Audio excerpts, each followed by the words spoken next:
சேனலை சப்ஸ்கிரைப் செய்யாதவங்க சேனலை சப்ஸ்கிரைப் செஞ்சுக்கிட்டு செய்திகளை தெரிந்து கொள்ளும்படி அன்புடன் கேட்டுக்கொள்கிறேன். வணக்கம். இன்றைய முக்கிய செய்திகள். தமிழக சட்டமன்ற தேர்தலில் ஆளுங்கட்சியான திமுக தலைமையிலான கூட்டணியும் எதிர்க்கட்சியான அதிமுக தலைமையிலான கூட்டணியும் நேருக்கு நேர் மோதும் நிலையில் இருதரப்பும் தற்போதைய சட்டமன்ற உறுப்பினர்களையே பெரிதும் நம்பியுள்ளன.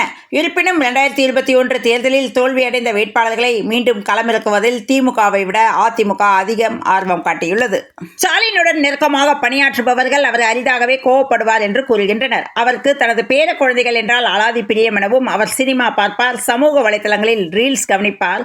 கடலூர் பன்ருட்டியை சேர்ந்த இரு சிறுவர்கள் கல்வியின் முக்கியத்துவம் குறித்து பேசிய ரீல்ஸை பார்த்துவிட்டு அவர்களை நேரில் அழைத்து ஸ்டாலின் பாராட்டியுள்ளார். சரியான நேரத்தை கடைபிடிப்பதில் அவர் மிகவும் கண்டிப்பானவர் எனவும் உதயநிதி ஸ்டாலின் அமைச்சராக பொறுப்பேற்ற ஆரம்ப காலத்தில் நிகழ்ச்சிகளுக்கு தாமதமாக வந்தபோது 100 பேர் உனக்காக காத்திருக்கின்றனர் என்றால் அது வெறும் கூட்டமல்ல, 100 மணி நேர மனித உழைப்பு என்று ஸ்டாலின் அறிவுறுத்தியுள்ளார்.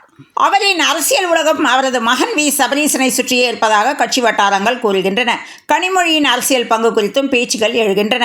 ஸ்டாலின் அனைவரையும் அரவணைத்து சென்றாலும் தமிழ்நாட்டின் அரசியல் களத்தில் மற்றவர்கள் பெரிய இடத்தை பிடிக்காதவாறு பார்த்து கொள்கிறார் எனவும் ஸ்டாலின் அதிகாரத்தை பெற்று அதை கொண்டு ஆட்சி செய்ய முடியும் என்பதை நிரூபித்துள்ளார். ஆனால் வாரிசு அரசியல் மற்றும் அதிகார குவிப்புக்குள்ளேயே சுழலும் ஒரு அமைப்பை அவரால் மாற்ற முடியுமா என்பதே அடுத்த கட்ட சோதனை எனவும் திமுகவை உள்முகமாக ஜனநாயகப்படுத்த தவறினால் ஜெயலலிதாவுக்கு பின் அதிமுக சந்தித்த அதே நிலைமையை மற்றும் திமுகவும் சந்திக்க நேரிடும் என அரசியல் வட்டாரங்கள் தெரிவித்து வருகின்றனர்.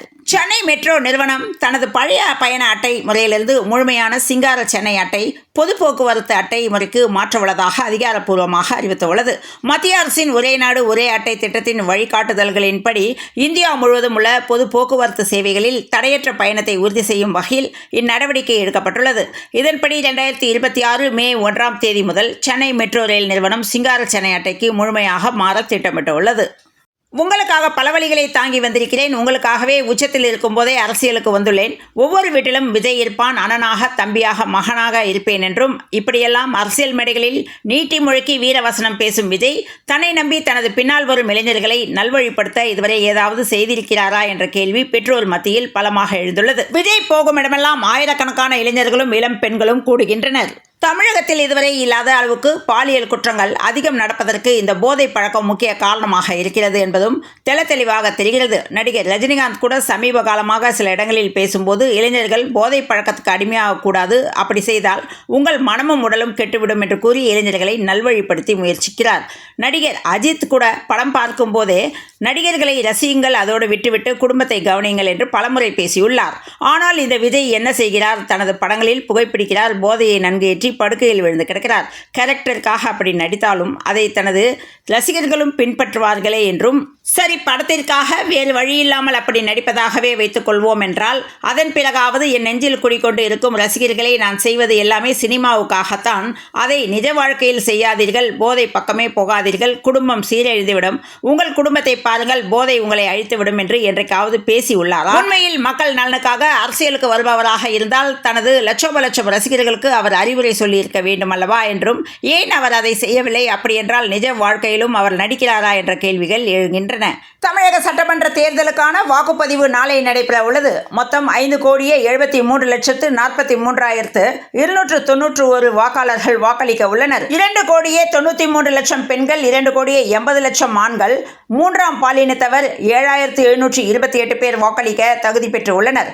தமிழக சட்டமன்ற தேர்தலுக்கான வாக்குப்பதிவு நாளை நடைபெறவுள்ள நிலையில் சென்னையிலிருந்து பிற மாவட்டங்களுக்கு செல்லும் விமான கட்டணங்கள் கற்பனை செய்ய முடியாத அளவிற்கு பல மடங்கு உயர்ந்துள்ளன. இதனால் சொந்த ஊர்களுக்கு சென்று வாக்களிக்க திட்டமிட்டிருந்த பயணிகள் பெரும் தவிப்புக்குள்ளாகியுள்ளனர். தமிழகத்தின் 734 தொகுதிகளிலும் நாளை ஒரே கட்டமாக வாக்குப்பதிவு நடைபெறுகிறது. இதற்காக சென்னை, பெங்களூர், டெல்லி, வெளிநாடுகளில் வசிக்கும் வாக்காளர்கள் தங்கள் சொந்த ஊர்களுக்கு திரும்பிக் கொண்டிருக்கின்றனர். இந்த அதீத தேவையால் விமான கட்டணங்கள் இன்று விண்ணை தொட்டுள்ளன. அதன்படி தமிழக தேர்தலை முன்னிட்டு தூத்துக்குடிக்கு ரூபாய் 17,000 எனவும் மதுரைக்கு ரூபாய் 14,000 என்று விமான கட்டணம் எகிரியுள்ளதால் பயணிகள் அதிர்ச்சி அடைந்துள்ளனர். தமிழகத்தில் தேர்தல் திருவிழா களை கட்டியுள்ள வேளையில் வாக்காளர்களுக்கு பணம் கொடுப்பதை தடுக்க தேர்தல் ஆணையம் பறக்கும் படை அமைத்து மாநிலம் முழுவதும் தீவிர கண்காணிப்பில் ஈடுபட்டு வருகிறது. இந்த நிலையில் சென்னை மயிலாப்பூர் சட்டமன்ற தொகுதிக்கு உட்பட்ட பட்டினம்பாக்கம் பகுதியில் தேர்தல் விதிமுறைகளை மீறி பெருமளவு ரொக்கப்பணம் பதுக்கி வைக்கப்பட்டிருப்பதாக தேர்தல் பறக்கும் படையினருக்கு ரகசிய தகவல் கிடைத்தது. இந்த தகவலின் அடிப்படையில் தேர்தல் அதிகாரிகள் மற்றும் காவல்துறையினர் குறிப்பிட்ட அந்த பகுதியை தங்கள் தீவிர கண்காணிப்பு வளையத்திற்குள் கொண்டு வந்தனர். தகவல் உறுதி செய்யப்பட்டதை தொடர்ந்து பட்டினப்பாக்கத்தில் உள்ள சத்தியமூர்த்தி என்பவரது வீட்டை தேர்தல் பறக்கும் படையினர் சுற்றி வளைத்தனர். இந்த சோதனையில் வருமான வரித்துறை அதிகாரிகளும் இணைந்து கொண்டனர். வீட்டின் ஒவ்வொரு பகுதியிலும் நடத்தப்பட்ட தீவிர சோதனையின் போது மறைத்து வைக்கப்பட்டிருந்த கட்டுக்கட்டான பணத்தை கண்டு அதிகாரிகள் அதிர்ச்சி அடைந்தனர். கணக்கில் வராத மற்றும் முறையான ஆவணங்கள் இல்லாத சுமார் 1 கோடி ரூபாய்க்கும் அதிகமான ரொக்க பணத்தை அதிகாரிகள் அந்த வீட்டிலிருந்து மீட்டனர். பறிமுதல் செய்யப்பட்ட பணத்தை எண்ணுவதற்காக பிரத்யேக எந்திரங்கள் கொண்டு வரப்பட்டு பல மணி நேரமாக பணத்தை எண்ணும் பணி நடைபெற்றது. தமிழகத்தில் நாளை சட்டமன்ற தேர்தல் நடைபெறவுள்ள நிலையில் வாக்காளர்கள் அனைவரும் தங்களது ஜனநாயக கடமையை ஆற்ற ஏதுவாக அனைத்து நிறுவனங்களும் ஊழியர்களுக்கு சம்பளத்துடன் கூடிய விடுமுறை அளிக்க வேண்டும் என்று தமிழக தலைமை தேர்தல் அதிகாரி அர்ச்சனா பட்நாயக் உத்தரவிட்டுள்ளார். மக்கள் பிரதிநிதித்துவ சட்டப்படி 135B பிரிவின் கீழ் தேர்தல் நாளன்று ஊழியர்களுக்கு சம்பளத்துடன் கூடிய விடுமுறை வழங்கப்படுவது கட்டாயமாக்கப்பட்டுள்ளது. இதுகுறித்து தலைமை தேர்தல் அதிகாரி வெளியிட்டுள்ள அறிக்கையில், நாளை நடைபெறவுள்ள தேர்தலுக்கு அனைத்து வணிக மற்றும் தொழில் நிறுவனங்கள் தங்கள் பணியாளர்களுக்கு சம்பளத்துடன் கூடிய விடுமுறை அளிக்க வேண்டும். அவ்வாறு விடுமுறை அளிக்காத நிறுவனங்கள் மீது சட்டப்படி உரிய நடவடிக்கை எடுக்கப்படும் எனவும், இது தொடர்பான புகார்களை தெரிவிக்க மாநில அளவில் பிரத்யேக கட்டுப்பாடு அறை அமைக்கப்பட்டுள்ளது. தமிழகத்தில் உள்ள 234 தொகுதிகளிலும் நாளை ஒரே கட்டமாக வாக்குப்பதிவு நடைபெறுகிறது. நேற்று மாலையுடன் தேர்தல் பிரச்சாரம் ஓய்ந்த நிலையில் வாக்குப்பதிவு முடியும் வரை கட்டுப்பாடுகள் அமலில் இருக்கும் என தெரிவிக்கப்பட்டுள்ளது.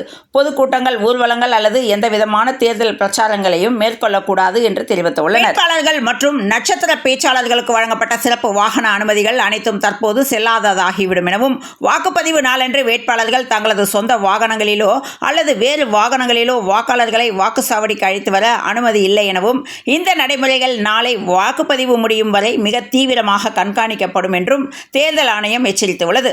தேர்தலுக்கான அனைத்து ஏற்பாடுகளும் தற்போது 234 தொகுதிகளிலும் மும்முரமாக நடைபெற்று வருகின்றன. ஸ்டாலின், ராகுல் இணையாத அதே வேளையில் நீண்ட காலம் பேசாமல் இருந்த எடப்பாடி பழனிசாமி மற்றும் டிடிவி தினகரன் ஆகியோர் ஒரே மேடையில் இணைந்தது ஆச்சரியத்தை ஏற்படுத்தியது.